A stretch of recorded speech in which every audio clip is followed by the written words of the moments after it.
And what is going on, everybody? Welcome into the AFC South Roundtable here, powered by BetUS. And guys, it's been a minute. You know, it's funny how these shows have been lining up. We had the Tuesday run on Christmas Eve, then on New Year's Eve, and then, last week went on a little bit of a hiatus as a bunch of the creators were out there doing previews for the playoff weeks. So a lot going on, but we are very, very happy to be live back with you guys. And like I said, big shout out to BetUS for allowing us to do these streams, as these streams are all powered by BetUS, guys. They have an awesome promo for you out there. Using promo code YouTube150 will get you a 150% deposit bonus over there. So, with that said, we have two teams out here searching for major positions. We have one team saying, hey, it's fine if we just stay as is. And we have one team that just won a big playoff game. Another one of 8 teams remaining left in the division. First we'll go ahead and bring in probably the maddest person in the bunch. We have Derek Larger from the Bring the Juice podcast. What's up, Derek? Yeah, what's going on, man? Yeah, you're not wrong there. Colts fans were adamant that Chris Ballard was not going to be the GM of the Indianapolis Colts after what just transpired, but not even 7 hours after the Indianapolis Colts won their final game against Jacksonville, but still proceeded to go 8-9. Jim Irsay puts out a tweet that they're running it back with Ballard and Steichen for yet another season. Can't say I'm super excited, man. Expectations are about as low as it has been for a long time for the Colts. But you know what? We're still here. We're still kicking. Absolutely, man. So yeah, it was surprising to me, but of course we will get into it. And next we'll go ahead and bring up a guy who's on the middle of a GM search. We have Michael Bishop from the Titan Upload Network. What's going on, man? I'm trying to figure out what the hell keeps happening every year. First it's a GM, then it's a coach, then it's a GM again. We just can't make up our mind up. So just give me just a second. Hi, Amy. I know you're probably watching this, but let me just say this real quick. Calm down. You're not George Steinbrenner. Stop firing people when you walk in the building. It's going to be okay. It's a process. Just calm down. Yeah, it'll be fascinating to see what they do. And hey, maybe next year they'll go ahead and look for a quarterback, and then all of a sudden you'll have the big 3 and 3 years in a row when it comes to a search. But we'll just have to see. So next, I guess we had to bring in both the winner of the AFC South and a winner of a wild card weekend, a big win over the Los Angeles Chargers at home. We have Ruben from the 713 Houston Sports YouTube channel. What's going on, man? Man, I am feeling great on this Victory Tuesday. Hope you boys are doing great. I missed you all. Hope you guys are having a great start to 2025. But Houston Texans, baby, we up. We were chosen to not win on Saturday. You shocked the world, and hey, you have an opportunity to do it this week against KC. Glad to be back, boys. Absolutely, man. Yeah, it is good to be back, man. And I think I was kind of discussing with the host beforehand. I think we'll get into the Texans game toward the end when we have the most viewership. But first, we have a little bit of, I don't know what, pessimism. I don't know what's going on. My team is a mess. Derek's team is just not doing anything, and the Titans fired a GM after 2 years, and usually you see GMs last forever, but he's still over there, and over here, me and Derek are over here begging to fire our GM, and you guys do it after this 2 years. So, I guess we'll start off with Derek. So I know you've had quite a tumultuous history with Chris Ballard. He's had some hits, which he's had enough hits to kind of keep him around. But also it's been a rough kind of era where like he's seen in his time as the Colts general manager, he's seen every single team in the AFC South win the AFC South besides the Indianapolis Colts. So Jim Irsay said that both Chris Ballard is here to stay and Shane Steichen is here to stay. So when you got that news, what is the reaction from Colts Nation? Well, I mean, it wasn't very good news. I'll give you that. I'm much less on the Steichen problem because, again, Steichen's only been here 2 years. Steichen hasn't been given as much of an opportunity to prove himself as everyone else has.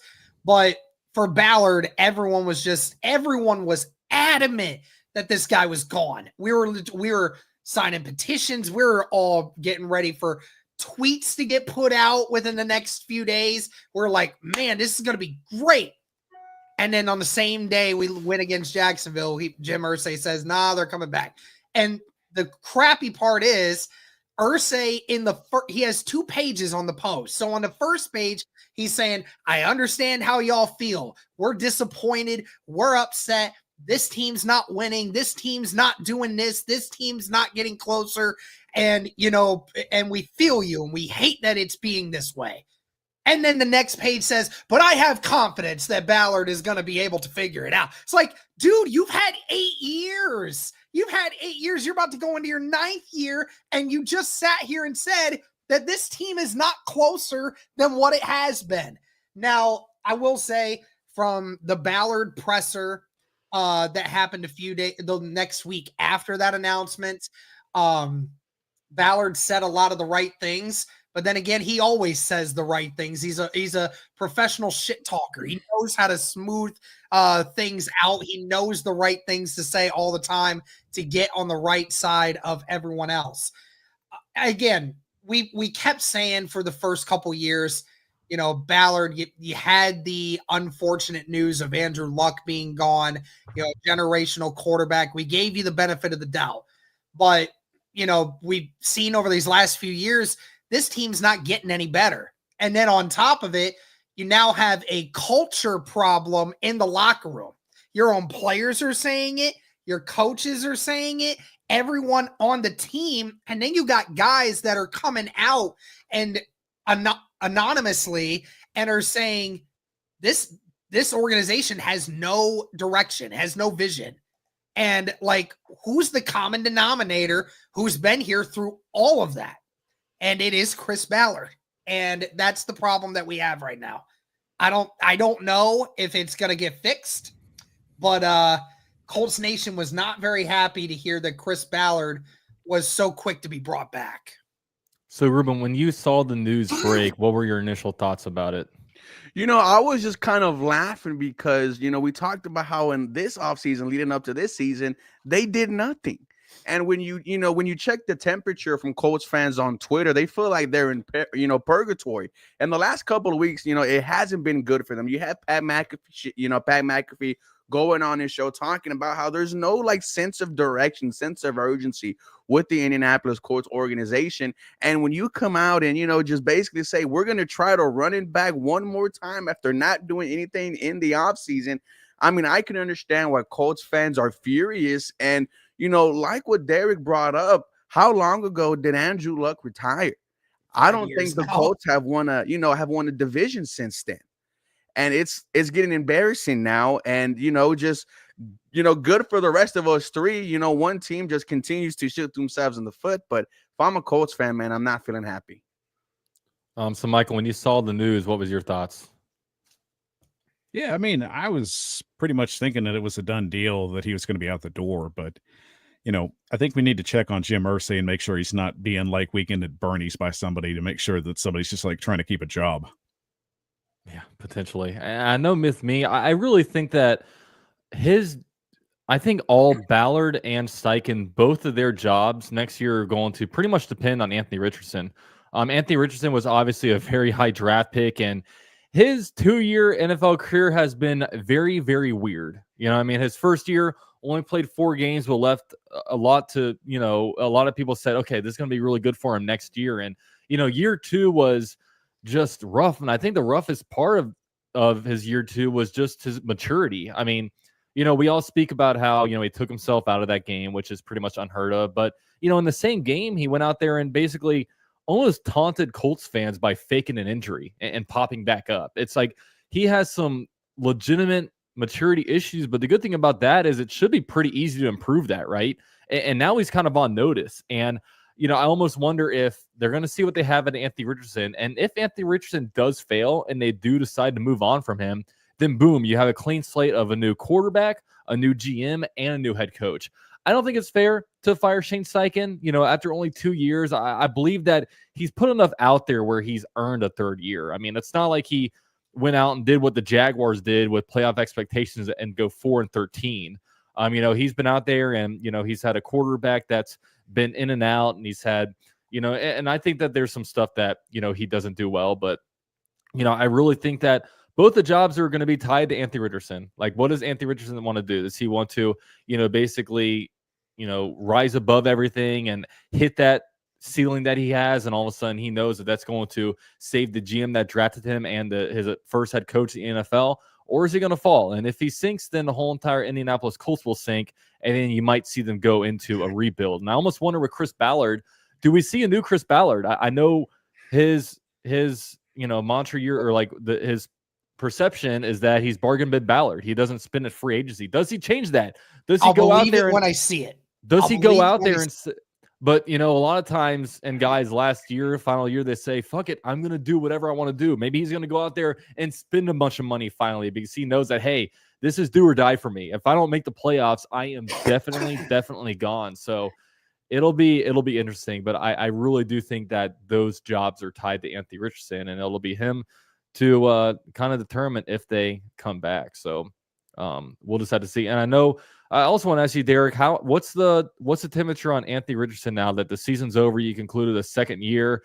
Is it kind of split? Are most people against Anthony Richardson? I want to know what the Colts kind of temperature is on him. I think that if you ask the majority of the fan base, I think the majority are against him at this point. There are still people that are looking to see what he can do. I'll just say this. If he doesn't show a drastic improvement this year, then yes, or this next season, then yes, he will be on the way out most likely. And, along with everyone else, because obviously for Chris Ballard, the time is not, there's not time on his side.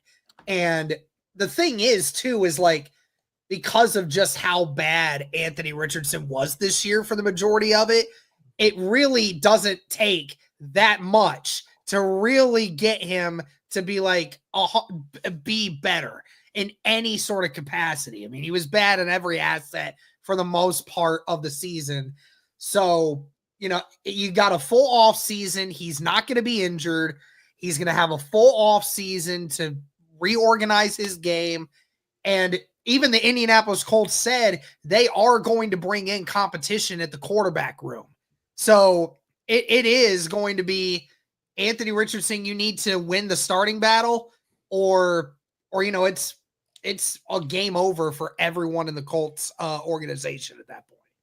Yeah. So it'll be definitely interesting. So also around the AFC South, the Titans went out there, not on Black Monday, but a day after Black Monday on Tuesday. They went out there and announced the firing of Ran Carthon. Now, this was interesting because, it wasn't like he was there for a long time. I mean, he got hired in January 2023, so they only lasted 2 calendar years. So I'm curious, Michael, was this something that you guys kind of saw coming, or was this you guys kind of get blindsided by this? Honestly, this is a complete blindside on all of us because we were really thinking that Rand was going to come back for year 3, kick the tires, reevaluate everything, actually get another chance to put together another strong draft class. So it's really just a punch in the stomach to the work that he did this year. So, it's reset the board at this point. Chad Brinker is basically going to be the guy running the show at this point. Whoever comes in at the GM position, they'll basically help build the roster and do basically all the GM stuff. But Chad Brinker's the guy in control right now. Interesting. So what's the word out on why he got fired? Was there just he didn't vibe well with the owner? Was it not drafting well? Was it spending too much money when the team probably wasn't good enough to compete? What was the ultimate downfall of him? Well, I mean, let's start with the basic. Going 9-25 doesn't help in 2 years. So I think that really kind of set the wheels in motion. But realistically, there were reports coming out that he was basically just leaving meetings early. He was sleeping on a plane, which, big deal. I think that's pretty much what you're supposed to do. Hey, Urban Meyer didn't even go on the plane, so step up from that. Exactly. So, I mean, at this point, it's like, it's all hearsay at this point. So I'm not going to try and speculate on any of that stuff. But I would have to say, I think Amy just got impatient with this one. So they wanted to try and go in a different direction. So the search is on and we'll see what happens. So, Derek, when you saw the news of Carthon getting fired, what were your thoughts? Again, when you're when you're the record that the Tennessee Titans were this year, I mean, you had to go in one direction or another. And, I will say, I mean, I think it just came down to, I mean, you obviously drafted the quarterback that you have in there right now, and there's serious doubts on whether or not he's going to be the future of the franchise. And then on top of it all, you spent numerous amounts of money to try to boost that roster, and it didn't help you at all. So I think that is another thing. I mean, obviously, coaching wise, we're not 100% sure on whether or not Callahan was a good amount of fault into why the Tennessee Titans were not good this year. That's still going to be determined here over the next year or two. But I mean, obviously, like you said, what he said, 925. It's not a good record. And it's not even been short of the fact that you haven't spent money. Like, you've went out, you've gotten the guys that you wanted. You've spent the money that you've spent to bring in the guys that you wanted. And yet here you are, still at the bottom of the division. So it is kind of difficult. And you know what? You're in a position too where you're the number one overall pick. You feel like if you feel any kind of issue with how the GM is doing right now, it is a great time right now to bring in someone fresh, bring someone in that you feel more confident in, and their ability to take this team in a different direction, and getting that number one pick is the option to be able to do that. So, Ruben, your thoughts on the Titans firing their GM? Much like you guys, I was shocked. And, we are in I'm in a AFC soft chat on Twitter with like 100+ people. And, all the Titans fans, they all immediately started turning on the owner, Miss Amy, telling her that she doesn't know what she is doing. She is not her father.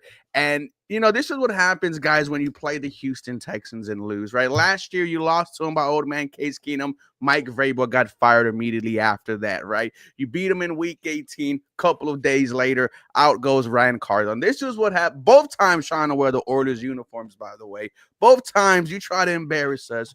You're the one who gets embarrassed. But no, if I'm a Titans fan, man, I'm upset. We split. Remember, we split. One needs a GM, one's in the divisional round. But like I said, if I'm a Titans fan, I'm very upset about this. A lot of people did believe in Rand Carthon. Now it's, the question is, do you think that the Titans organization is going to make the right choice at being a GM with the number one overall pick? You cannot mess this up. And if this does, this could potentially, even worsen your franchise. I don't think, this draft class is good, is a good quarterback run. So it's going to be very interesting how this ends up. But, once again, I like seeing, 2 out of the 4 teams in dysfunction. Yeah, and look, I got to give it to you. Man. Like, I was sitting here every single week saying, tank, Jaguars need the tank. We're getting number one overall pick. And look, the Jags were terrible this year. We were awful. However, there was one team that was far worse than the Jaguars, and that was the Titans. The only team the Jaguars could really beat down the stretch. The Jaguars swept the Titans. If the Jaguars had just gone 1-1 against the Titans, the Jaguars would be drafting number 1 overall instead of number 5 overall. But I got to give you some props there, Mike. That's good stuff. Congratulations. So now that you guys are drafting number 1 overall, what's the thoughts, man? You guys getting quarterback? Is the quarterback market attractive to you guys? Do you guys might dip into the free agent quarterback market? You guys might concede 2025 and maybe look at 2026 where maybe there's some better quarterbacks coming out. Give us your thoughts on number 1 overall pick. Well, I mean, the consensus right now, especially on Titans Twitter, is trade down, get assets, build next year, see what the quarterback class looks like in 2026. However, though, I guess we'll see what the combine brings. We'll see what these guys look like, in the underwear Olympics, and go from there. But realistically, it's just a situation who's going to elevate themselves in the months of March and April. Then we'll finally have a better decision on what to make. It would just be so sweet for me for you guys to have number 1 pick next year and then draft Archie Manning and just troll Colts fans like that. Just have Manning defeat the Colts every year. How would that make you feel, Derek? Wait, what did you ask me? I was saying, what if next year the Titans had a number 1 overall pick and there's a new Manning in the AFC South? Archie Manning going to the Tennessee Titans. I'll tell you what, this Colts fan base's obsession with Arch Manning just makes absolutely no sense to me. I know it's because the Manning name, and that's the only reason. But listen, Arch Manning is not a very good quarterback, at least not right now. He's an okay quarterback at Texas right now. There is nothing that would make me think that next season he's going to set the world on fire and that he's worth the number 1 overall pick just simply due to the fact that his name is Manning. Like, seriously, I'm over it. I hate it's like one of the biggest cult problems with the Colts fan base is thinking that Arch Manning is going to be the savior. Hey, so go ahead, have him. I don't he even only has what, like 5 less starts than Anthony Richardson in the NFL? Jesus. I don't even know. What pick do you have a UCF? We had the number 5 overall pick, so we ain't getting Travis Hunter, but we'll get probably the interior defensive lineman from Michigan. Forget his name right now, but Mason Graham. Yeah, probably Mason Graham is probably what we're doing. We'll see. He's an elite player. He's very good. I was hoping to get maybe a Travis Hunter, do something with him, but hey, number 5 overall, it ain't bad. I was wanting number 1 overall to move back, but now it feels like not as many people are excited about the quarterbacks this year, and maybe they get pushed down. So maybe our number 1 pick isn't as valuable as I once thought, but I was just, I was looking at what, the Bears got in return from the Panthers way back, and then like, man, I wanted one of those returns, but it was going to happen regardless of where we were picking. So, with that said, we'll move on to the Jaguars. As much as I don't want to talk about the Jaguars, we probably got to talk about the Jaguars. The Jaguars are a little bit of a mess now. Of course, everybody knew that Doug Peterson was probably going to be gone. Having back-to-back 9-8 seasons to start, his first year as coach really rejuvenated the team, man. Went into the playoffs, defeated the Chargers after being down 27-0. Chargers taking L's from these AFC South teams, so at least we got that over them. But then the next year, obviously, started off 8-3, then had the terrible performance at the end of the year, and then into the season 9-8, but that wasn't good enough to get the Jaguars in the playoffs. And this year to completely bottom out, 4-13. So we were like, okay, Doug Peterson's out, and I imagine clean sweep too, right? All the national guys all saying, expecting the Jaguars to clean house. It's just proven that they don't know anything because they didn't. For some reason, Trent Baalke is still here. And then, now there's rumors out there saying that, look, if a head coach like Ben Johnson or something comes in and brings up a compelling case to not have Trent Baalke as their GM, then maybe they'll demote Trent Baalke to like a personnel, the director of player personnel, one of those weird roles under the GM. I'm just like, why is this guy still around? It's infuriating. So now obviously the Jaguars are in their coaching search. I've interviewed some good candidates. I mean, I don't have anything against the candidates that they've interviewed. I'm just really worried that, if they're tied between two guys, like, obviously I want Ben Johnson, but if it's Ben Johnson or, maybe a Todd Monken, and Todd Monken is willing to work with Trent Baalke, I would hate for that to be the reason they pass over a Ben Johnson. So, I guess we'll go around the room. Michael, when you, I guess, saw this go on, what were your thoughts about it? The coaching job didn't really surprise me, but Baalke sticking around, I just don't understand the reasoning on that, because it just seems like you're trying to marry another GM to another head coach, and I just don't see how that's going to pan out long term. But another name that the Jaguars keep getting pinned with, which I'm kind of scratching my head on, is Robert Saleh. I mean, I don't see the fit there one way or the other. I mean, you're trying to find an offensive minded coach to continue to progress Trevor Lawrence, but for whatever reason, I guess maybe they think, get the defensive guy, maybe bring in, an elite offensive coordinator if that ever works. But realistically, I don't see how that would work for him long term. Yeah. What about you, Ruben? When you saw the Jaguars fire Doug Peterson but kept Trent Baalke, what were your thoughts? It kind of reminds me of the situation that we had with Jack Easterby. And when we were going through our coaching searches, it was saying that, no matter who is going to be brought in, Jack Easterby is still going to stay here. And when you hear things like that, you feel like there's no future for your franchise. So I can understand how you feel, UCF. When you think there's a cancer there, you want it gone. And the fact that, you don't see it gone, it just frustrates you all. It had to take Andre Johnson to say that Jack Easterby was a problem to get him out of there. Then we started seeing some of the better days of the Houston Texans, which got us D'Amico Ryans, which got us CJ Stroud and Will Anderson Jr. I think you guys have a tough decision ahead of you guys, a potential, franchise change. When if you get Ben Johnson, you got the hottest coaching candidate out there right now with Trevor Lawrence, and you feel like, your offense immediately gets better. Very surprised by the decision to keep the GM UCF, not going to lie. So, Derek, when you saw the news, what were your thoughts? Yeah, again, it comes down to whether or not the owner thinks that one of these guys is doing their job versus the other. Most of the time, I think it goes to show you that, like, it's better to just go clean slate, especially when you're trying to, unless you specifically think that the coaching is the problem on the roster.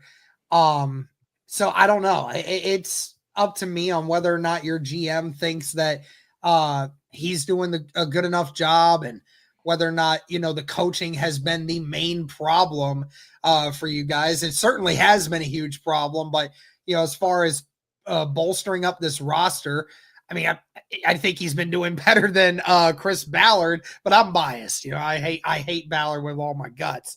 But I hate and especially for, you're in this next process, you feel like you have your franchise quarterback, and you need to find a guy that is going to be able to amplify that offense and be able to take you to the next level.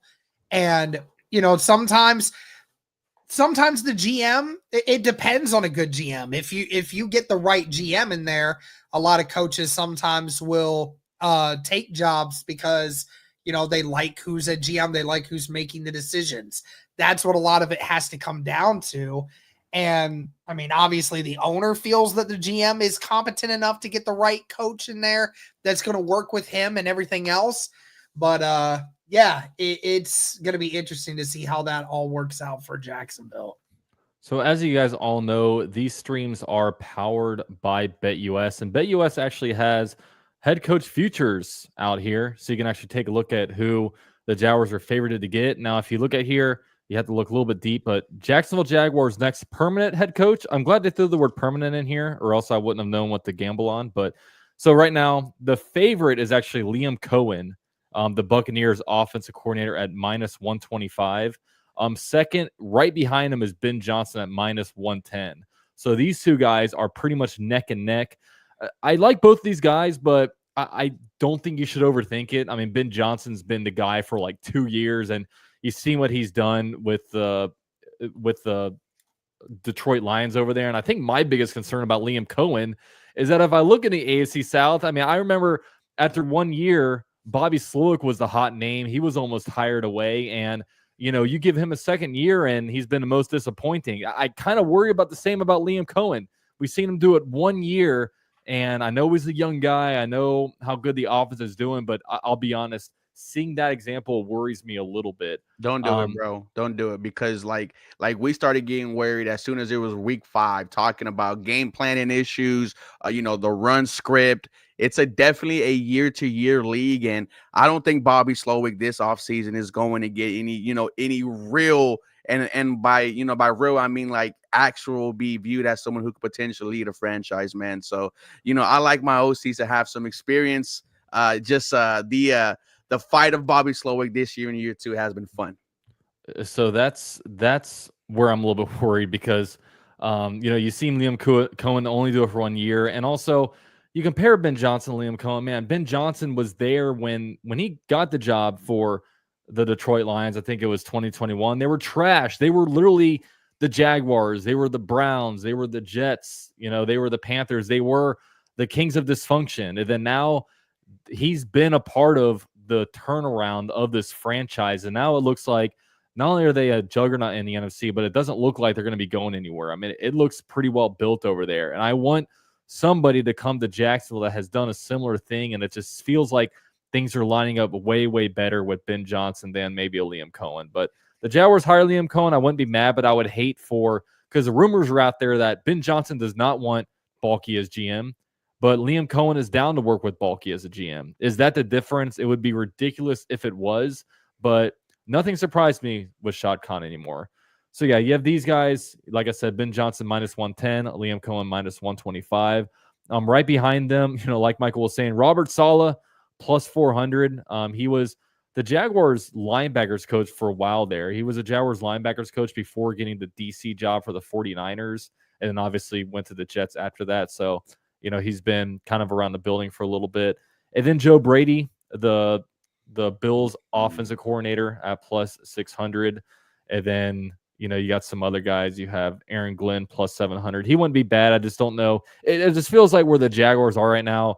They need to bring in here that young, offensive-minded head coach that can know how to turn around as a team and brings in a dynamic offense. Because, look, I think Doug Peterson had his days where he was good, but if you look at the Jaguars' last two legitimate head coaches, they've been Doug Peterson and Doug Marrone, two older offensive guys. It's time for the Jaguars to find their Kevin O'Connell, their Sean McVay, their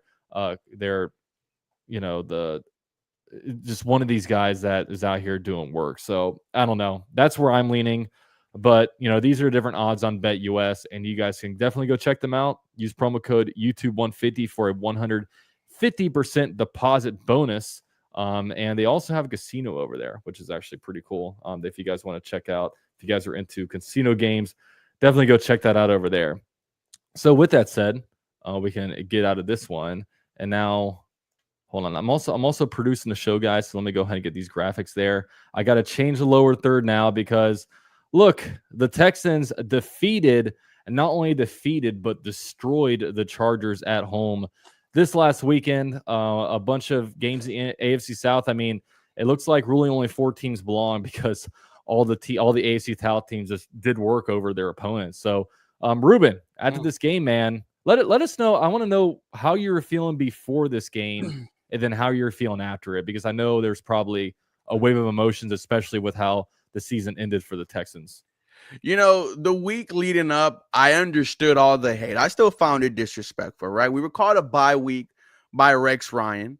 On the NFL Network, we were being laughed at every time we were being talked about on the weekly NFL Pick'em show. 9 out of 10 chose the Los Angeles Chargers at home, in Houston. So we were feeling disrespected, but like I was telling Derek, pre-show, that when we had opportunities to prove ourselves on prime time, the Texans didn't rise to the occasion. The last time we were on prime time TV, got destroyed by the Baltimore Ravens. For you to do what you did on Saturday, pick off Justin Herbert 4 times, only threw 3 all year. You made their offense non-existent, and no one thought that was going to happen.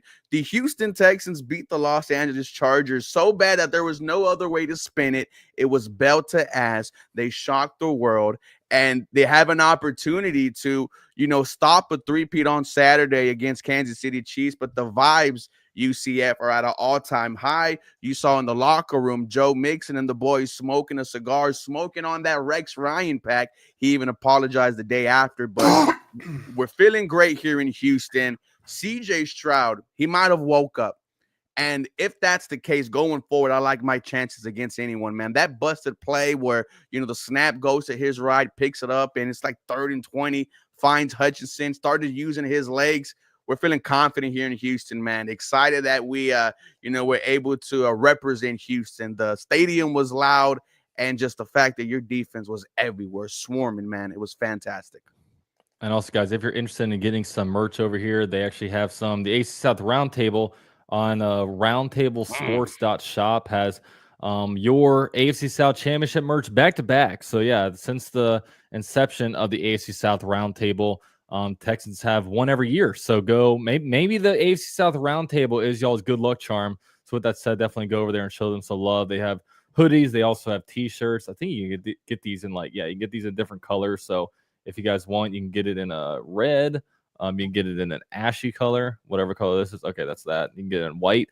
Whatever your color preference is, they got it over here at roundtablesports.shop. So that's some good stuff. Take that to the club, get you a girl, man. I was about to say, I think it's under every shirt that Ruben wears. He pops it off when he needs to, and it's this merch right here. So you can't fault him for that. But yeah, so we'll go around the table, get everyone else's thoughts. Mike, what were your thoughts about this game?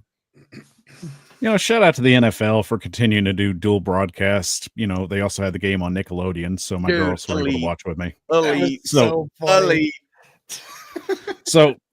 keeping the kids involved with that, and my girls were watching the game with me on that, so that was a fun time. But all in all, the Texans handled business. The Chargers just looked flat, and I was really expecting more of a closer matchup right here. But defensively, offensively, they came out and they were prepared. And as I said, they got that Rex Ryan pack and they lit it up.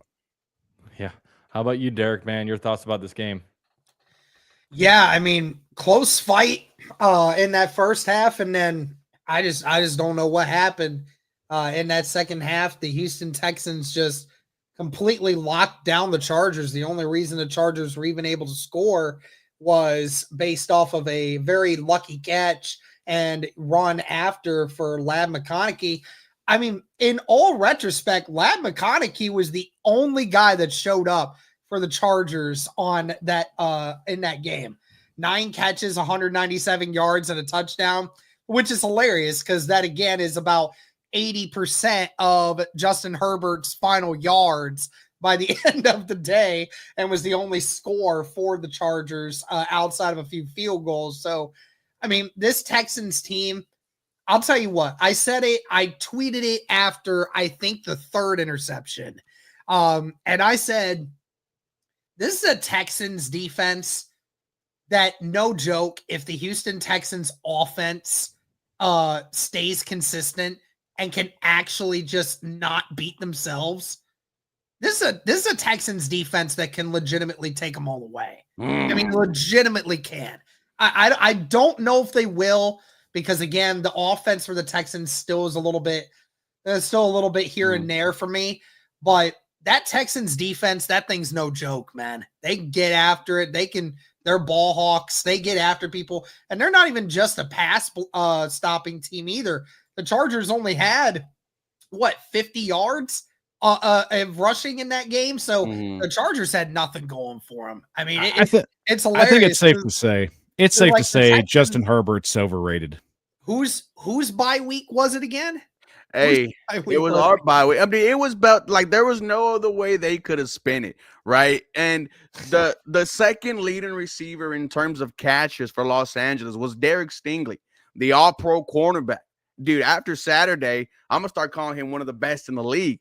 But boys, I agree with you, Derek. I've been calling this a Super Bowl caliber defense all year. Your defensive tackles are finally healthy. Folo and Danico Archer. You guys know who Danico Archer is. One of the, a very good pass rushing DT up the middle. Your linebackers showed up. You have an elite ball hawk in secondary. Your rookie Kamari Lassiter got an interception as well. It's just, can the offense wake up and do what they did on Saturday? Can they continue to run the ball effectively with Joe Mixon? And can CJ Stroud put the Superman cape on? After that big play, it was an entirely different CJ Stroud. You started seeing the confidence. Then he had the big 27-yard run, started pumping his chest, and then we all looked around and said, this guy is back. And if we do get back CJ Stroud in year one, and with the way this defense is playing, I like my chances against anyone, boys. And, like what D'Amico Ryan said, how was that bye week? Yeah, it was. I know the Jaguars had a bye week, so we're going to have a bye week for a while. I'll say that. And we waived Deontay Johnson just before this episode, by the way.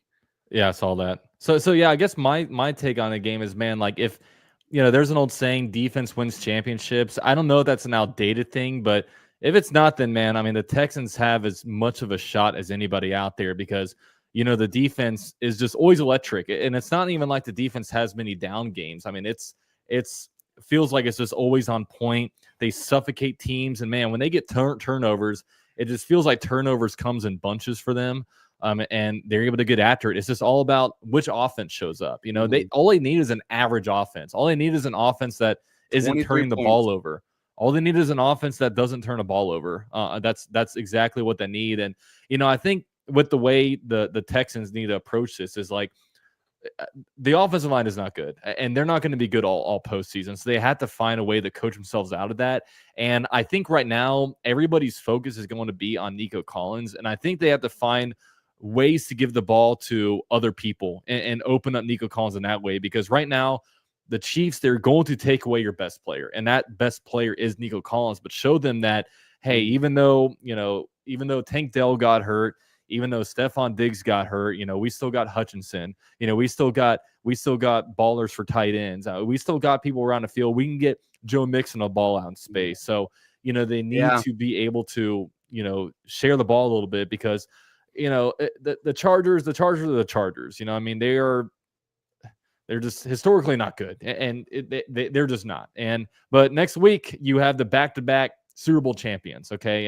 And the Chiefs, of course, they beat the Texans just last month. And, even the Texans, toward the end of the year, they haven't been able to beat that good team. And then now the offense is absolutely going to have to show up, because, it wasn't that long ago where the Houston Texans had 5 interceptions in the game against Jared Goff, and they still lost. I mean, if the offense doesn't do anything against the Chiefs, I don't care what the defense does, they're not going to win that game. But of course, we'll preview that game a little bit later. No, you're absolutely right. I mean, it's a big W for the Texans. I mean, take nothing away from it. As much as we like to sit here and say, oh, well, the Chargers, no big deal, they're not a good team. Look, they beat the team with the number 5 seed in the wild card spot. They beat a team that has 2 more regular season wins than them. So, they beat a team in the AFC West, where 3 teams in the AFC West are in the playoffs. Okay, so yeah, that's it's definitely a good W for the Texans, and it'll be fascinating next week, man, because you have the 4 best teams in the AFC in it, no doubt. And the final 8 teams. Can the Texans reach their first ever AFC Championship game?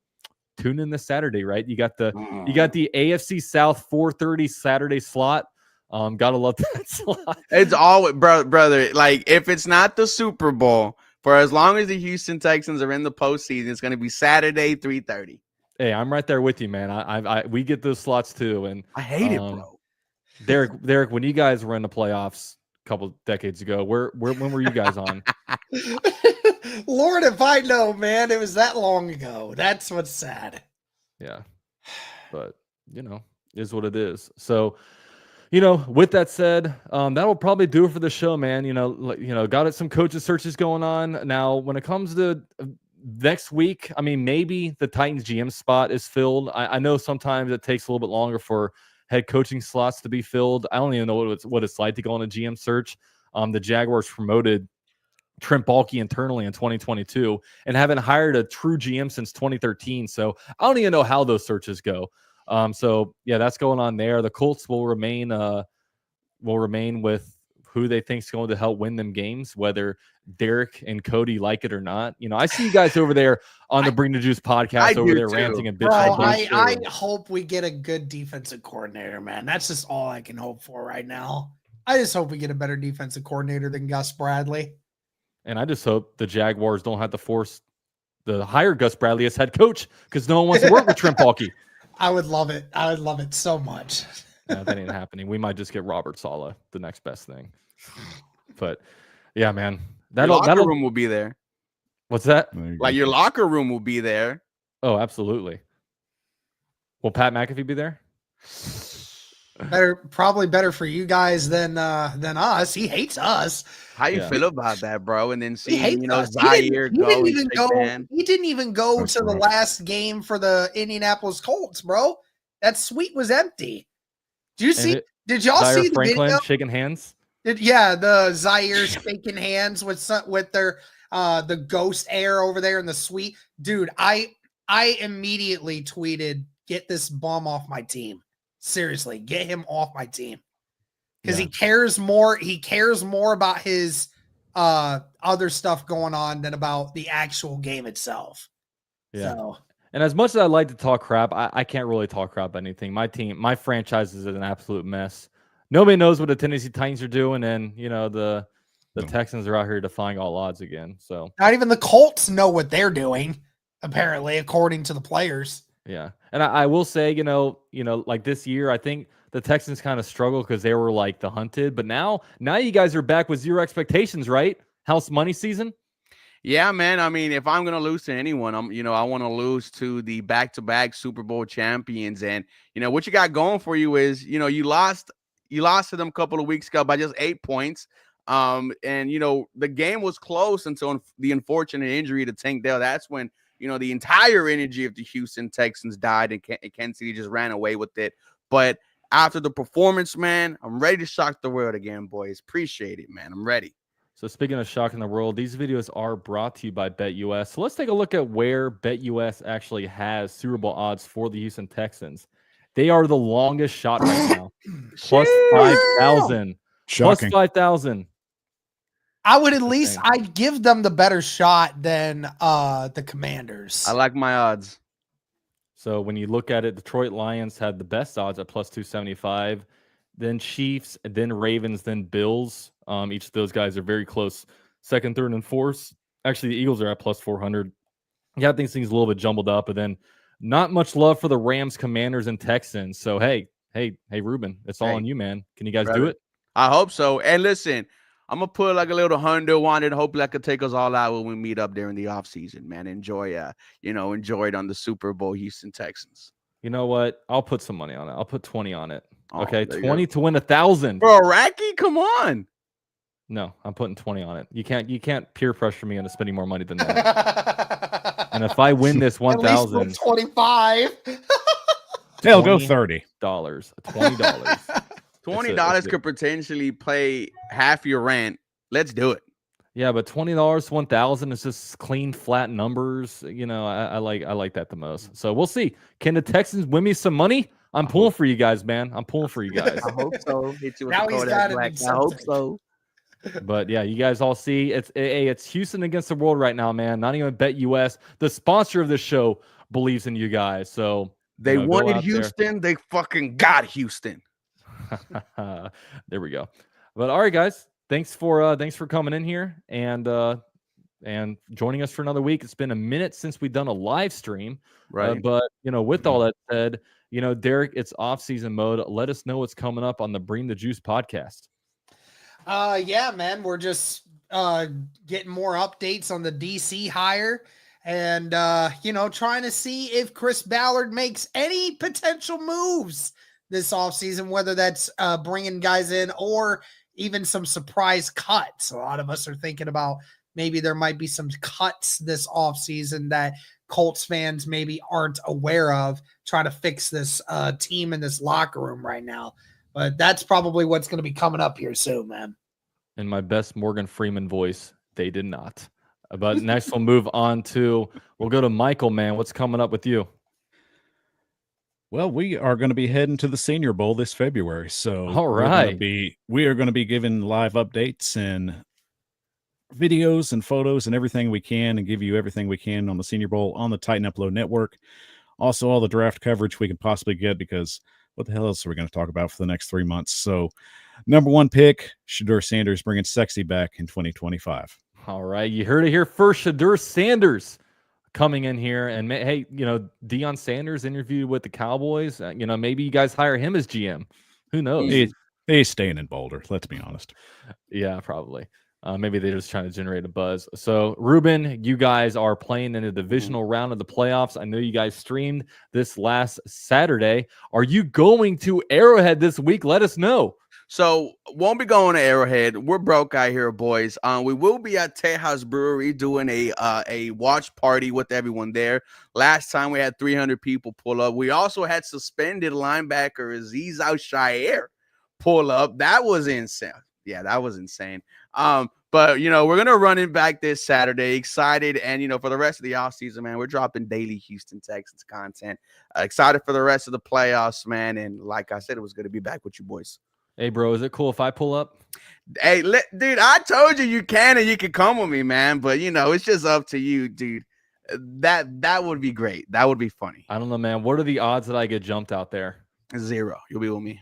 I don't know. I don't trust you that much. I might not walk out of there alive. Got you, man. We roll deep at the tailgates. We're about 5-6 deep. We have a great time. Hey, I had been to NRG before. Okay. What'd you think? I was week 1 of 2021. It was a good time outside of when the game started and we sucked. But outside of that, it was Urban Meyer's first game as a coach. I had no idea what was coming out of that one. The reports are that he did go back on a plane back to Jacksonville after that. So, that was all good news. What week was the picture where he was grabbing that girl at the bar? Was that during the bye week? Bro, it was like week 5 or 6. It was a Thursday night football game. It was a Thursday night football game, and he didn't get on the plane home. And next thing you know, it was funny how the whole thing transpired because the video came out, the picture, then he came out there and said to everybody like, oh, some girl was just started grinding up on him. He didn't do anything. He just stood there. And then after he said that, there were more angles of the videos, and he was reaching and all the wrong places. But it was funny how the whole thing kind of transpired. But yeah, man, I'll be out on my channel just putting out videos about whatever happens, and it'll be a good time. But thank you guys so much for stopping by, man. Please do us a favor on your way out. Drop a like. And I believe last Saturday, TD was actually on this channel live streaming. So if you guys want live streaming play-by-play, you can find it on Ruben's channel, but also we'll be right here on the AFC South Roundtable doing it as well. But with all that said, thank you to BetUS for powering this video, and we will catch you guys on the preview coming up either this Thursday or Friday. Catch you guys later.